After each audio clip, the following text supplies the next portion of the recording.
Hello and welcome to Love Anything Art. Please don't forget to hit subscribe. And also I have a second channel, Frugally Delicious, where I make food on a budget. Link is below for that channel. Hello, welcome. Today we're going to be doing another Skinner blend. Super easy, super fun, super colorful. So much fun. These are the colors that I have chosen, rolled out.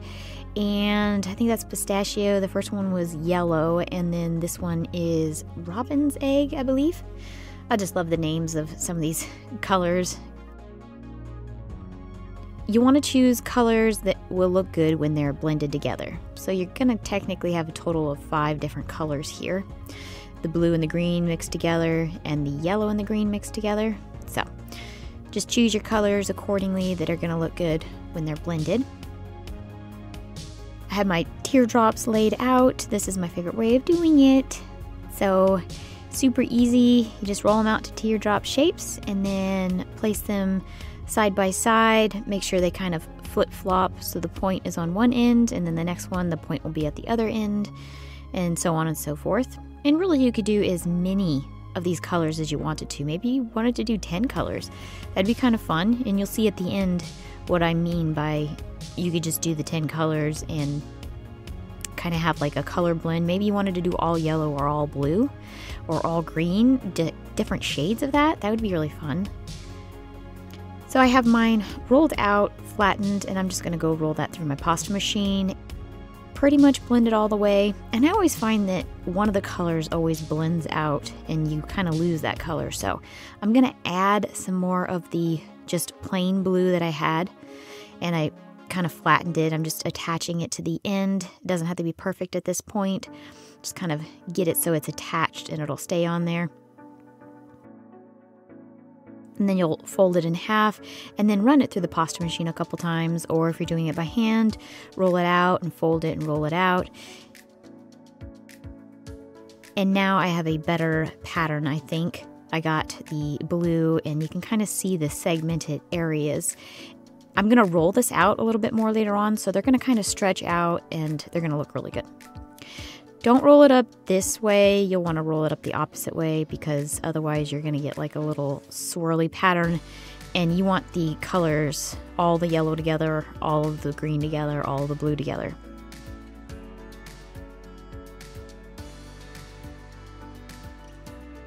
I did need to kind of thin it out a little bit, and this is so that I can kind of roll it up a little bit easier. You want to make sure that you roll it long ways and not side to side. You want to stretch the colors out lengthwise so you'll make it taller. And then kind of just start to gently roll it up. I find this is the easiest way. You just kind of lay it flat and then use your finger and kind of start pushing it over so you kind of have like a tiny little lip. And then you can use your edge of your tissue blade and then kind of pull it up so you can get a more even roll. And then once you get it rolled up pretty much most of the way, you can just stop using that and then you can just use your hands. I just kind of find that the easiest so that it all rolls up at the same time, at the same points. I don't know, maybe that's just me. And then just kind of cut off the excess, and we'll be making a little scrap clay project with that. Super fun. And just roll this out a little bit. You don't want to make it too thin at this point, but you do kind of want to roll it out and make it a bit thinner, and this is going to stretch the colors out, and you'll see, you can kind of see where the segmented colors are, and you kind of do want that. Once you have that rolled out, then just kind of make little hash marks on it so you can kind of see where it breaks up. Maybe lay your tissue blade down and you kind of see where it's, the color actually stops, and that way you can cut it into segments after you've decided exactly where one color ends and one begins. I think I probably have too much blue there on the end. I probably won't roll up both of those. The very, very end piece I'll probably end up not using because it's pretty much the same as the one before it. I've rolled out some white clay. You can use any color you want, whatever complements the colors that you chose, but this is kind of a lighter patterned piece. When you roll out your outer color, for me it's the white, you want to make sure that it's thick enough or thin enough depending on how thin you want the white outer piece to be. You'll kind of see here as I go. You saw the difference between like the white and the yellow. I'm going to continue to roll this out. So as I'm rolling it out, that white's going to stretch out. So you kind of got to make a decision at this point to know exactly how thick you want it to be. So you kind of saw mine, so you can kind of see at the end of the project exactly, you know, how thick you might want to make it. Maybe you want to make it thicker, or maybe you want to make it thinner. I thought this was really cute. It kind of looked like a little cut open egg. I don't know. It was super cute. I was like, I want to make something out of that, like little mini eggs. Easter's coming up, right? So these are my colors. I love the way it came out.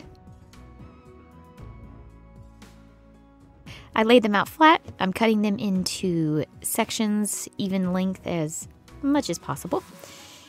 With each of those, I'm going to place them together. So the blue is going together, the yellow will go together, the green will go together. And I only ended up with 4. You might end up with more. It just depends. But you want each stack to be the same. So if you're using 5, use 5. If you're using 6, use 6. So each of my stacks has 4. I'm lightly pressing my fingers against it.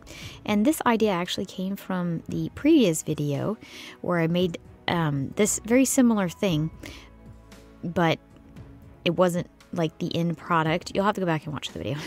But I talk about that in there. It has like these little dash lines, and I was really like, it was really appealing to me, those little dash lines. So I was like, I'm going to make something. I'm going to come up with something and make it. So I have my pieces. They're flattened pretty good, but not to the point where it's like just, you know, you're not gonna be able to see any definition. And I'll show you a side view here in a minute so you can kind of see how thick they are. Make them kind of even, you know, trim off the top, trim off the bottom, get rid of all that jazz. Then stack them together, and you'll want to go in the order of the colors that you used. So blue to yellow for me. And then just kind of like, you know, make sure you stack them together pretty good, like a nice, neat little sandwich. You know, like a loaf of bread. It just all sticks together beautifully, and then you can just peel it apart. Bread. Look, I'm a carb girl, okay? I love me some carbs. I love me a sandwich. After I have them stacked together, just going to lightly roll it, just kind of getting everything stuck together. Not flattening at this point at all. No siree bobble. Trimming off the end so it's nice and beautiful. Showing you there. Look how pretty. Just look how beautiful that is. I think this would be really pretty in like all reds. Maybe like reds and pinks for Valentine's Day. I think that might be nice. Although when you watch this video, it'll probably be past Valentine's Day. But you can have it for next Valentine's Day, okay? So I'm going to show you what I made from that one later. These are all the scrap pieces. I just kind of combined it all into a pile, and I'm going to roll it out. And I wanted to have a little bit of fun here. I was like, you know what? I wonder what it looks like inside of there. So I cut it open, and that sounded a little bit creepy. I cut it open. Well, this is what it looks like. It's kind of pretty, I think. I don't know. Very spring-like. And then I rolled it through my pasta machine just like once or twice, and then look it came out with these beautiful little shapes, and I was like, man, I could just cut something out from this. But I'm going to continue on because I'm going to use this as my backdrop. So this is all of that mixed together. It came up with this really pretty, like, green, I don't know, sherbet green color. We'll call it sherbet green. So I have my little brick, and I do like to like make hash marks on mine to see exactly how big I need to make each piece so they come out relatively even. And then after that, I go through and I just start chopping and cutting them into their sections. You can decide how you want to put yours on your piece. You can do it sideways or long ways. And then you can decide whether or not how you want to lay it down from this point. So if you want to go, you know, blue to yellow and then yellow back to blue and then blue back to yellow, or you can just go blue to yellow, blue to yellow, blue to yellow, but that sounded really weird. Blue to yellow, blue to yellow. Anyway, so I kind of like the, you know, the fading in and the fading out, the ebb and the flow of that. So I went in this pattern, as you can see. Got it on my green background. I'm going to kind of just gently roll it. I just want to stick everything together. I'm not like trying to make this thinner or anything like that. I just love the way it looks. So pretty. I love it. And then you can cut out your shapes for this.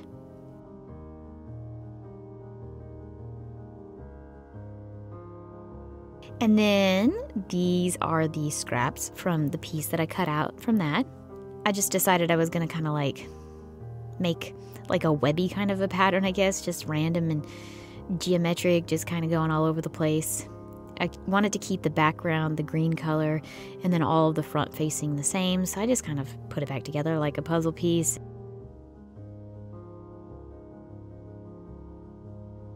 I just like the way it looks, quite honestly. And then you can cut out your piece from that, and I'll just briefly show you here. I just kind of bent my knife and made my own shape. Sometimes that's kind of fun. You know, you get a nice crisp edge. You don't have to use any cutters, and you can kind of just make your own shape. Super fun.